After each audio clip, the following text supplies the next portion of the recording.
નમસ્કાર વિદ્યાર્થી મિત્રો, હું ભરત અડિયા ભારત સ્કોલર યુટ્યુબ ચેનલ પર આપ સૌનું હાર્દિક સ્વાગત છે. વિદ્યાર્થી મિત્રો, ધોરણ 10 ની અંદર ગણિતમાં સંભાવના ચેપ્ટર ની અંદર 14.1 માં દાખલા નંબર 14 છે, જે મોસ્ટ આઈએમપી પ્રશ્ન છે. બરાબર, એમાં શું કીધું? સરખી રીતે ચીપેલા 52 પત્તાની થોકડીમાંથી એક પત્તું કાઢવામાં આવે છે અને કાઢેલું પત્તું લાલ રંગનો રાજા હોય તેની સંભાવના, મુખ મુદ્રા વાળું પત્તું હોય તેની સંભાવના, લાલ રંગનું મુખ મુદ્રા વાળું પત્તું હોય એની સંભાવના, લાલનો ગુલામ હોય, કાળીનું પત્તું હોય ને ચોકટની રાણી હોય એની સંભાવના શોધો. તો ચાલો આપણે દાખલાની શરૂઆત કરીએ. તો અહીંયા લખીએ આપણે પ્રયોગ ઈ બરાબર શક્ય તમામ પરિણામ, પ્રયોગના શક્ય તમામ પરિણામ કેટલા આવશે? 52 આવશે. બરાબર, કેમ કે 52 પત્તા છે ને 52 પત્તામાંથી આપણે જે કંઈ પણ રમત છે રમવાની છે. બરાબર, હવે એમાં ઘટના જોઈએ. પહેલી ઘટના એ શું કે લાલ રંગનો રાજા હોય, લાલ રંગનો રાજા હોય. બરાબર, તો સંભાવના જોઈએ. સંભાવનાનું સૂત્ર મૂકીએ. પેલા સંભાવના બરાબર શું લખવાનું? ઘટના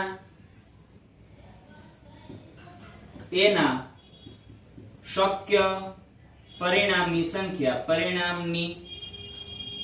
સંખ્યા આખાના છેદમાં પ્રયોગના તમામ શક્ય પરિણામ.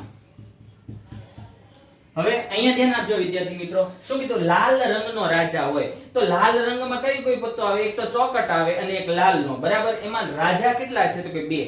બરાબર, તો શક્ય પરિણામ લાલ રંગનો રાજામાં કેટલી સંખ્યા આવે? 2. 2 ના છેદમાં કુલ શક્ય પરિણામ કેટલા આવશે? તો કે 52. બરાબર, તો P ઓફ A બરાબર 2 ના છેદમાં 52, એનો મતલબ થાય 1 ના છેદમાં 26. આ તમારો જવાબ આવે છે. બરાબર, પછી ઘટના બી શું કહે છે? કે મુખ મુદ્રા વાળું પત્તું હોય. કયું હોય? મુખ મુદ્રા વાળું.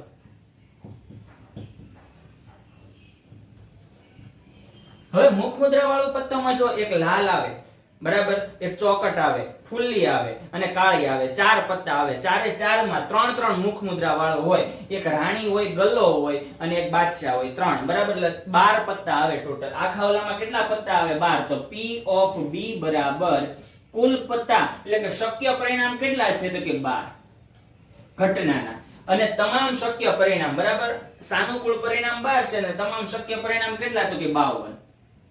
બરાબર, છેદ ઉડાડો તો 3 ચોક 12, 3 ચોક 12 અને 13 ચોક 52. તો 4 4 ગયા તો આવે કેટલો જવાબ? 3 ના છેદમાં 13. બરાબર, હવે આવી જ રીતે આપણે જોવાનું છે P ઓફ C. એટલે P ઓફ C. હવે જો હું તમને આપણે બધામાં સૂત્ર લખવા બેસીએ તો બહુ બધો દાખલો લાંબો થઈ જશે, પણ તમારે એક્ઝામમાં બધામાં આપણે સૂત્ર લખવા, જેથી કરીને માર્ક્સ કટ ના થાય. બરાબર, હવે P ઓફ C એટલે 3 નંબરનો દાખલો કે લાલ રંગનું મુખ મુદ્રા વાળું પત્તું હોય. ટોટલ 12 પત્તા હોય, એમાં 6 લાલ રંગના હોય ને 6 કાળા રંગના હોય. અહીં તમને લાલ રંગનું પૂછ્યું તો શક્ય સાનુકૂળ પરિણામ કેટલા આવશે? 6 અને છેદમાં કુલ તમામ પરિણામ કેટલા? તો કે 52. બરાબર, છેદ ઉડાડો તો શું થશે? 3 દુ 6 અને 6 દુ 52. બરાબર, 2 2 કટ થાય તો જવાબ શું આવે? 3 ના છેદમાં 26. બરાબર, અને P ઓફ D લઈએ તો P ઓફ D એટલે કે લાલનો ગુલામ હોય. લાલ રંગનો ને કીધો. લાલ રંગના હોય ને તો 2 આવે, પણ ખાલી લાલનો કીધો ને તો 1 આવે, ગલ્લો. બરાબર, તો એમાં શું આવશે? સાનુકૂળ પરિણામ 1 છેદમાં 52. બરાબર, આ તમારો ફાઇનલ આન્સર આવી ગયો.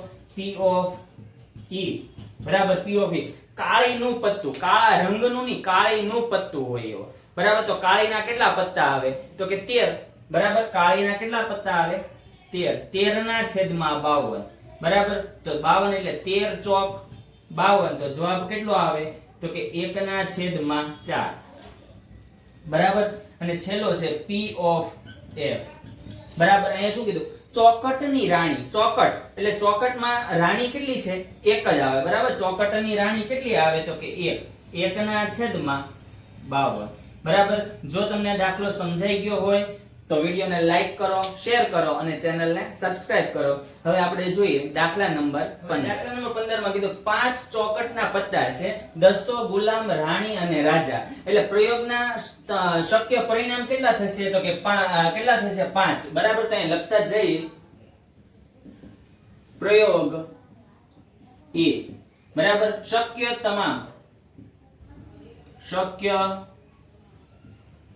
તમામ પરિણામની સંખ્યા કેટલા થશે? 5, બરાબર. હવે શું કીધું કે નીચે તરફ પત્તા રાખવાના છે, પત્તા ઉપર ચિત્રવાળા હોય નીચે તરફ રાખવાના છે 5 પત્તા. એમાંથી પત્તું ખેંચો અને રાણી હોય એની સંભાવના શોધવાની છે, બરાબર.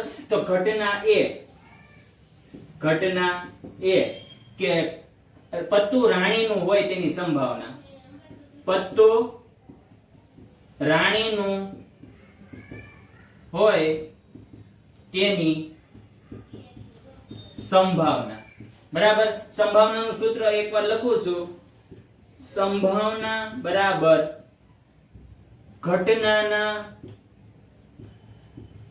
શક્ય અથવા તો સાનુકૂળ પરિણામ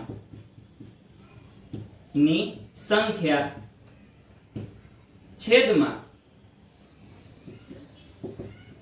પ્રયોગના તમામ શક્ય પરિણામની સંખ્યા, બરાબર. હવે જો શું કીધું છે કે પેલું જે પત્તું ખેંચેલું હોય, આપણી પાસે 5 પત્તા છે, 5 પત્તામાંથી રાણીનું પત્તું, હવે એમાં રાણી એક જ છે, બરાબર. તો ઘટનાનું શક્ય પરિણામ કેટલું આવે? 1. તો એનો શું બને? 1/5, બરાબર. આ પહેલાનો જવાબ હતો, બરાબર. આ કોનો જવાબ હતો? પહેલાનો. હવે પ્રશ્ન નંબર એની અંદર જ પ્રશ્ન નંબર 2 છે. જો રાણીનું પત્તું કાઢી લેવામાં આવે, બરાબર, તો પ્રયોગ F, બરાબર. પ્રયોગ F કે એમાં રાણીનું પત્તું નથી, તો શક્ય પરિણામ કેટલા આવે? શક્ય પરિણામની સંખ્યા કેટલી આવે? 4. કેમ કે રાણીનું પત્તું કાઢી લીધું, બરાબર. હવે આપણી પાસે કોણ છે? 200 ગુલામ અને રાજા ને એકો, એટલે 4 પત્તા રહ્યા, બરાબર. હવે શું કહે છે કે એકો હોય તેની સંભાવના, બરાબર. તો ઘટના લઈએ આપણે, ઘટના A B, બરાબર. કે એકો હોય તેની સંભાવના, એકો હોય તેની સંભાવના, બરાબર. તો P of B બરાબર ઘટનાના શક્ય પરિણામ એકો કેટલા છે? તો કે એક જ છે, 4 પત્તામાં એક જ એકાનું પત્તું છે, તો 1 છેદમાં શક્ય પરિણામ કેટલા છે? તો કે 4, બરાબર. તો એની સંભાવના શું આવશે? 1/4. અને ઘટના C એટલે પ્રશ્ન 2 માં બીજો પ્રશ્ન પૂછો કે રાણી હોય તેની સંભાવના શોધો, બરાબર. તો અહીં જો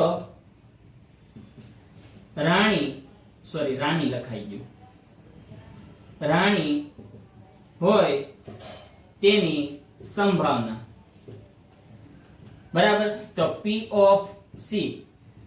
હવે જો રાણીનું પત્તું સાઈડમાં કાઢીને મૂકી દીધું. હવે આપણી પાસે 4 જ પત્તા છે, 4 પત્તામાં 200 ગુલામ, રાજા અને એકો, એમાં રાણી નથી, બરાબર. તો રાણી ન હોય તો એનો શક્ય પરિણામ શું આવે? 0, બરાબર. 0/4 તેનો જવાબ શું આવશે? 0, બરાબર. અહીં તમારો દાખલા નંબર 15 પૂર્ણ થાય છે. જો તમને દાખલા બધા સમજાઈ ગયા હોય તો વિડીયોને લાઈક કરો, શેર કરો અને ચેનલને સબસ્ક્રાઇબ કરો.